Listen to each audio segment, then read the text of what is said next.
Assalamualaikum warahmatullahi wabarakatuh. Perkenalkan, nama saya Baharudin, NIM C01235525 dari kelas manajemen G. Di sini saya akan memaparkan materi mengenai moneter dan perbankan yang terdiri dari pembahasan tingkat bunga, peran bank, teori penawaran uang, masalah kebijakan moneter, inflasi, sistem moneter internasional. Nah, sebelum masuk pembahasan ini, saya sedikit menerangkan tentang ruang lingkup moneter dan perbankan.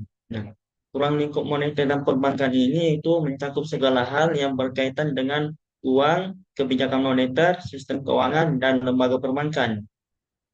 Nah, secara garis besar, ruang lingkup ini meliputi uang, fungsi uang, kebijakan moneter, lembaga keuangan, sistem perbankan, dan instrumen keuangan. Dan di mana keseluruhan ini bertujuan untuk menjaga kestabilan ekonomi dan mendukung pertumbuhan ekonomi secara nasional. Nah, masuk pada pembahasan pertama yaitu tingkat bunga. Nah, gambar ini menjelaskan bagaimana tingkat suku bunga ini mempengaruhi perekonomian dengan membandingkan efek dari suku bunga tinggi dan suku bunga rendah. Pengaruh suku bunga tinggi ekonomi ini saya ilustrasikan seperti timbangan. Nah, ketika suku bunga tinggi, pertumbuhan ekonomi itu akan cenderung melambat. Kenapa? Karena hal ini terjadi ketika bunga yang tinggi ini akan membuat pinjaman yang lebih mahal, baik secara individu maupun bagi pebisnis. Nah, dengan ini juga maka masyarakat itu akan cenderung mengurangi konsumsi, baik karena biaya kredit itu meningkat. Nah, sementara itu juga akan para pebisnis juga akan menjadi lebih berhati-hati dalam melakukan ekspansi karena biaya pinjaman yang tinggi yang dapat mengurangi keuntungan mereka. Nah, sebaliknya, jika suku bunga rendah, perekonomian terdorong untuk tumbuh lebih cepat. Nah, suku bunga yang rendah ini akan membuat pinjaman menjadi lebih murah, sehingga masyarakat ini akan lebih terdorong untuk melakukan pembelian barang atau jasa, baik itu melalui kredit ataupun melalui eh, tabungan yang seharusnya ditabung. Nah, selain itu juga para pebisnis ini juga akan lebih berani berinvestasi dalam ekspansi atau proyek baru karena biaya pinjaman yang rendah ini memungkinkan mereka untuk mendapatkan lebih banyak tantangan atau mendapatkan lebih banyak keuntungan. Nah, masuk pada materi kedua,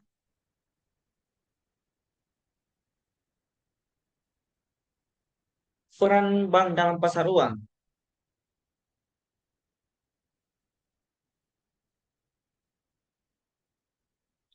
Nah, peran bank, perbankan ini berperan penting dalam menjalankan kebijakan moneter.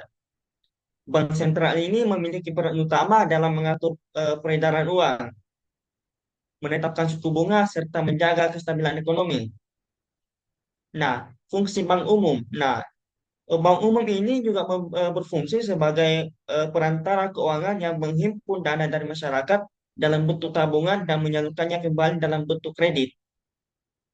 Nah, dalam hal ini juga dijelaskan bahwa mengenai instrumen kebijakan moneter yang digunakan untuk mengatur perekonomian seperti operasi pasar terbuka, suku bunga, cadangan wajib, dan fasilitas diskonto. Operasi pasar terbuka ini dilakukan dengan cara membeli atau menjual surat berharga untuk mengendalikan jumlah uang yang beredar. Penetapan suku bunga mempengaruhi tingkat konsumsi dan investasi. Cadangan wajib ini adalah jumlah dana yang harus disimpan oleh bank di bank sentral. Sementara fasilitas diskonto ini memungkinkan bank untuk meminjam dana dari bank sentral untuk suku bunga tertentu.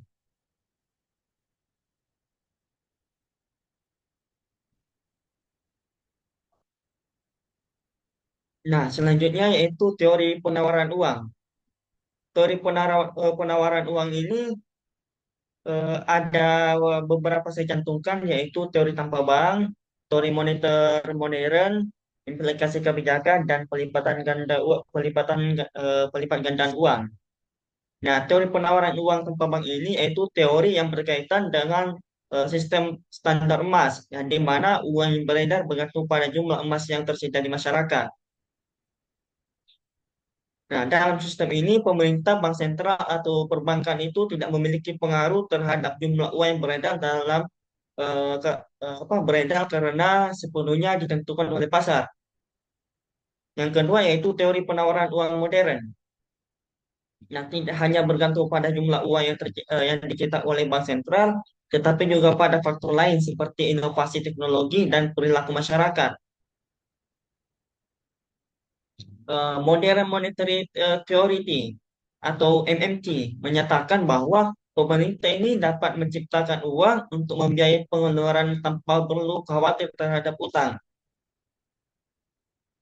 Selama inflasi ini tetap terkendali. Yang ketiga itu pelipat gandaan uang, multiplier. Konsep ini menunjukkan bagaimana uang yang dipositokan di bank dapat berlipat ganda melalui proses pinjaman. Nah, dalam sistem keuangan digital, pelipat gandaan ini juga dapat terjadi di bank, misalnya melalui transaksi dengan eh, cryptocurrency atau dompet digital.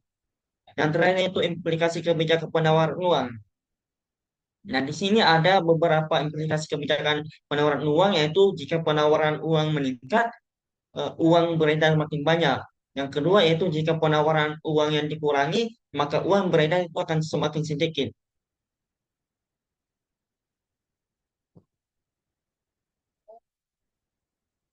Nah, selanjutnya yaitu masalah dalam kebijakan moneter. Ada beberapa masalah dalam kebijakan moneter, yaitu yang pertama, ketidakpastian dampak. Nah, dampak kebijakan moneter ini sering sulit diprediksi karena pengaruh oleh berbagai faktor eksternal seperti harga komoditas global, kondisi ekonomi dunia, dan kebijakan negara lain. Nah, yang kedua yaitu keterlambatan transmisi. Nah, efek kebijakan seperti perubahan suku bunga tidak berlangsung, tidak langsung dirasakan oleh sektor real, diperlukan waktu agar kebijakan tersebut mempengaruhi konsumsi, investasi, dan pertumbuhan ekonomi. Yang ketiga yaitu interaksi dengan kebijakan fiskal. Ketidakseimbangan antara kebijakan moneter dan fiskal ini seperti belanja pemerintah dan pajak ini akan dapat mengurangi efektivitas kebijakan. Contohnya, suku bunga naik untuk menekan inflasi bisa jadi tidak efektif jika pemerintah itu harus mendorong pengeluaran. Yang keempat yaitu stabilitas nilai tukar. Fluktuasi nilai tukar akan menyebabkan ketidakpastian bagi pelaku usaha dan investor. Namun hasil belum tentu efektif dan dalam jangka panjang. Yang kelima yaitu dampak pada sektor real. Kebijakan moneter ini bisa berdampak negatif pada sektor industri dan tenaga kerja. Misalnya, kenaikan suku bunga dapat menghambat investasi dan menciptakan pengangguran. Nah, yang terakhir yaitu tantangan teknologi. Nah, perkembangan fintech ini juga dalam mata uang digital mengubah sistem keuangan sehingga bank sentral ini perlu menyesuaikan kebijakan moneter agar tetap relevan dan efektif.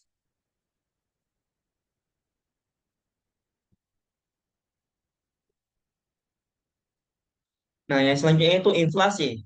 Nah, gambar tersebut menjelaskan eh, dampak inflasi terhadap perekonomian dengan menggunakan ilustrasi seperti bandul Newton yang menunjukkan efek berantai dari inflasi.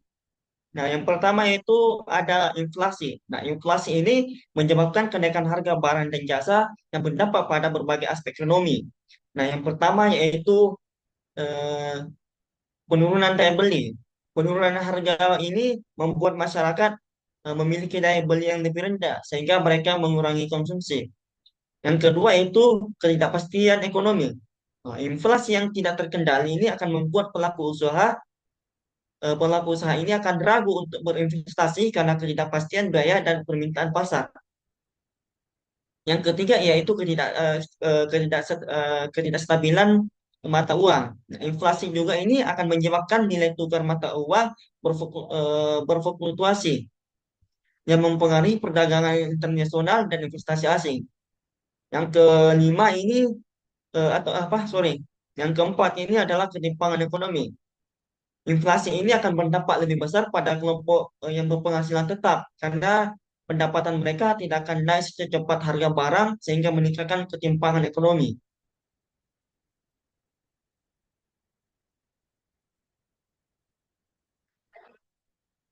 Yang pembahasan terakhir yaitu eh, sistem moneter internasional. Di sini saya membahas dari sejarah dulu. Nah, eh, sejarah dari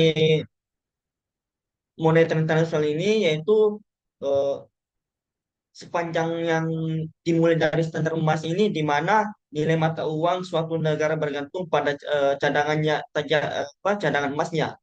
Setelah Perang Dunia Kedua, sistem Bretton Woods ditetapkan dengan dolar Amerika Serikat sebagai acuan utama yang bisa ditukar dengan emas.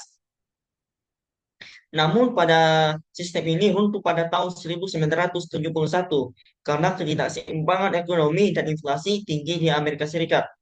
Setelah itu dunia beralih ke sistem nilai tukar mengembang, di mana nilai mata uang yang ditentukan oleh mekanisme pasar.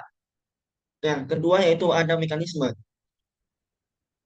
Mekanisme, mekanisme sistem ini mencakup kebijakan moneter dan fiskal yang dijalankan oleh bank sentral dan memperoleh untuk menjaga kestabilan ekonomi. Yang ketiga itu tantangan.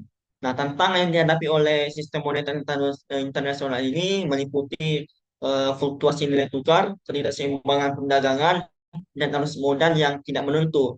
Yang keempat itu atau yang terakhir adalah dampak global. Nah, perkembangan globalisasi ini juga dan teknologi ini akan mempengaruhi sistem ini. Kemunculan mata uang digital seperti Bitcoin dan mata uang digital bank sentral atau CBCD, CBDC dapat mengubah dinamika moneter global. Selain itu, kebijakan moneter sentral, kebijakan bank sentral ini juga yang ada di negara maju seperti Amerika Serikat dan Eropa sangat mempengaruhi kondisi likuiditas dan stabilitas pasar uang di seluruh dunia.